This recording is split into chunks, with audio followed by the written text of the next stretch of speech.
بسم اللہ الرحمن الرحیم۔ مدینہ منورہ کی مبارک فضائیں اللہ آپ کو بھی نصیب فرمائے۔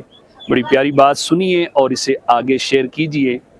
پیاری اماں سیدہ ام المومنین سیدہ طیبہ اماں عائشہ صدیقہ رضی اللہ تعالی عنہا بیان فرماتی ہیں، ایک دن میں نے اپنے والد گرامی کو دیکھا کہ وہ ٹکٹکی باندھ کے سیدنا مولا علی شیر خدا کے چہرہ انور کو دیکھ رہے ہیں۔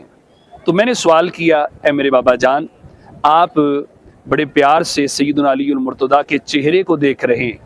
تو سیدنا ابو بکر صدیق رضی اللہ تعالیٰ نے فرمایا کہ علی وہ ہے جس کے بارے میں نبی پاک علیہ السلام نے فرمایا النظر الی وجہ علی عبادہ، علی کے چہرے کو دیکھنا عبادت ہے۔ یہ بات یقیناً سچی ہے کہ علی کے چہرے کو دیکھنا عبادت ہے۔ بیان اور بھی کرتے ہیں، جب بات سچی ہے تو بات کو بیان کرنے والے، روایت کرنے والے جن کے ذریعے یہ ہم تک حدیث پہنچی، یقیناً وہ بھی سچے ہیں۔ اللہ ہمیں سچوں کا ساتھ عطا فرمائے، آمین۔